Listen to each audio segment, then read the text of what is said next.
Après le dimanche de la soif et de la cécité, l'évangile de ce cinquième dimanche de Carême, année liturgique A, nous met en présence du plus grand mystère de l'existence humaine.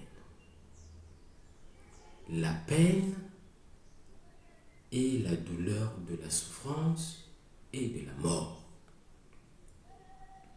Pâques approche à grands pas. Et l'Église nous invite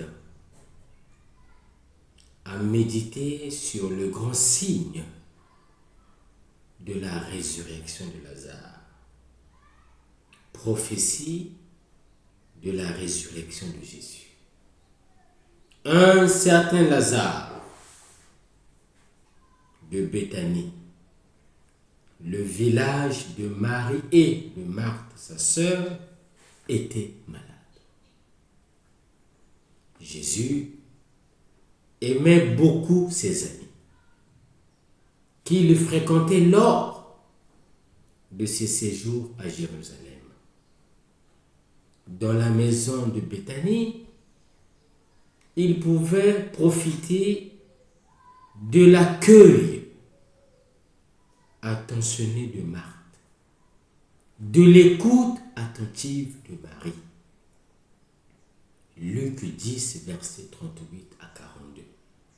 Et de l'affection fidèle de Lazare. Les sœurs envoient quelqu'un l'avertir de la maladie de Lazare, mais il est loin. Comment Jésus peut-il permettre qu'un de ses amis tombe malade, souffre et meurt? Quel sens cela a-t-il? Ce sont des questions qui ont surgi au sein du cercle d'amis de Jésus, mais qui résonnent encore aujourd'hui lorsque la maladie et la mort font leur apparition dans nos relations. C'est le moment où notre foi et le fait d'être aimé par Jésus semblent être démentis par les souffrances de la vie. Jésus, informé de cet événement, dit: cette maladie ne mènera pas à la mort, mais elle est pour la gloire de Dieu, afin que par elle, le Fils de Dieu soit glorifié. C'est-à-dire qu'elle est l'occasion de manifester l'importance de Dieu dans l'histoire et ainsi de manifester la gloire du Fils, gloire d'aimer jusqu'à la fin. Ces paroles semblent contredire l'évidence.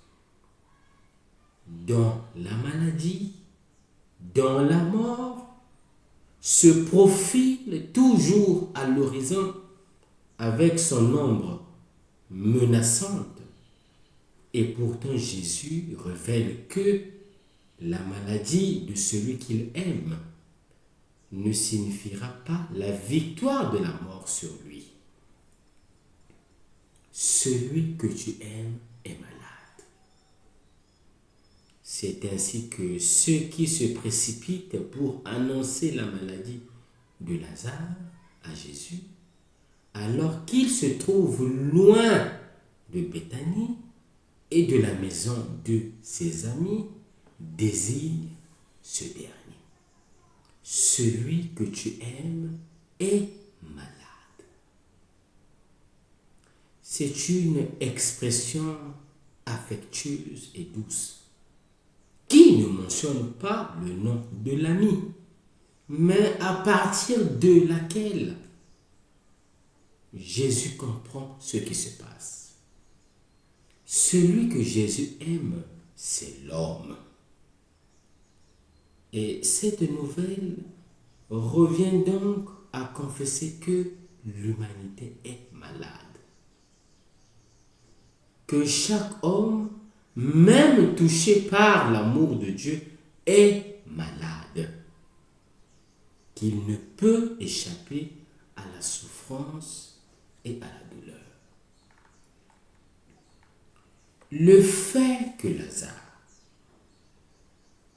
le grand ami, ne soit pas épargné par la maladie nous suggère cette dure et inconfortable constatation.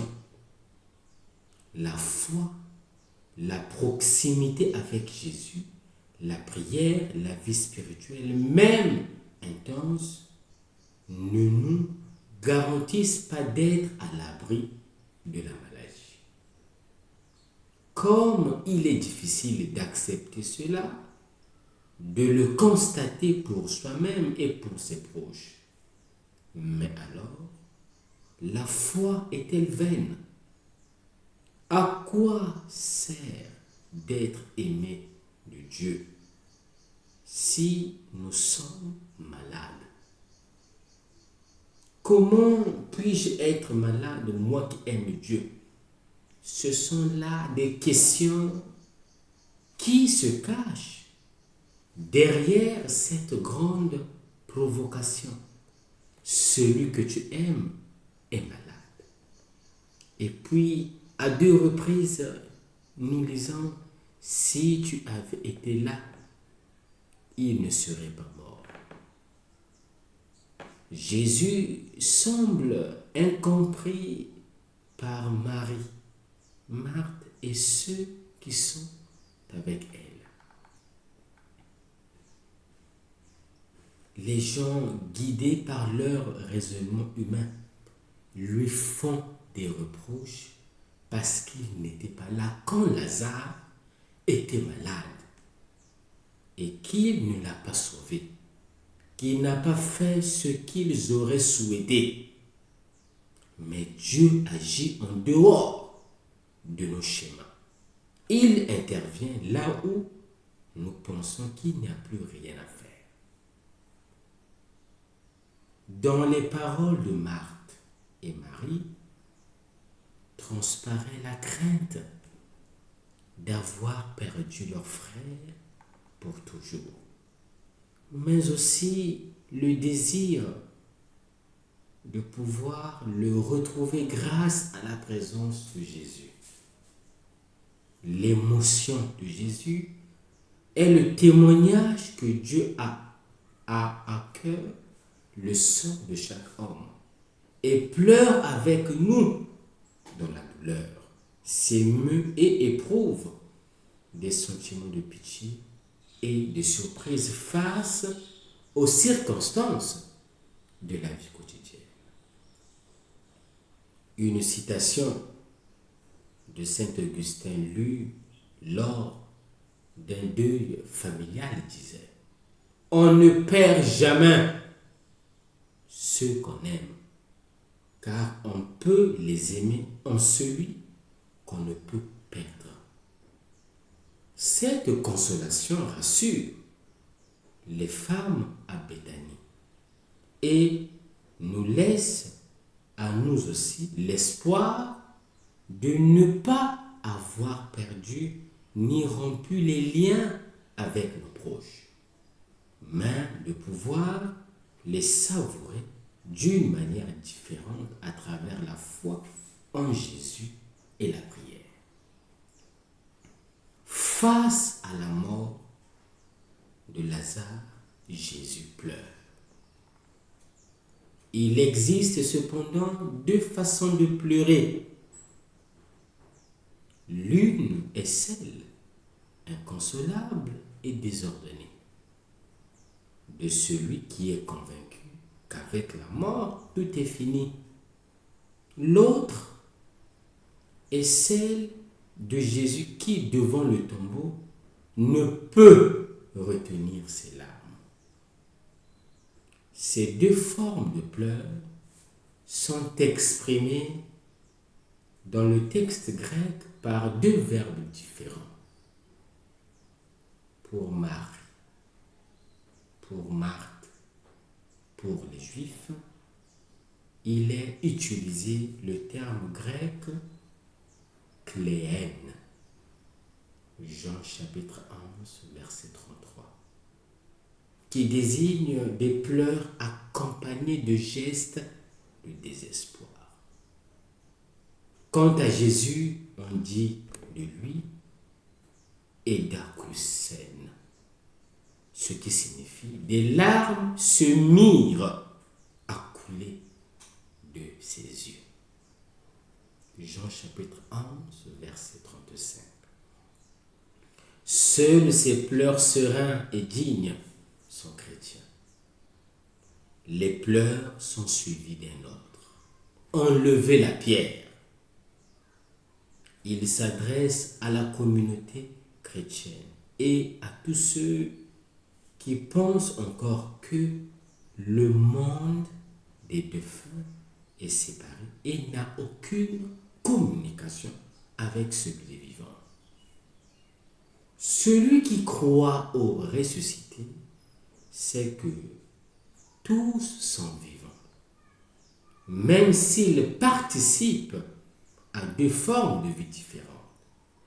Toutes les barrières ont été abattues, toutes les pierres ont été enlevées le jour de Pâques.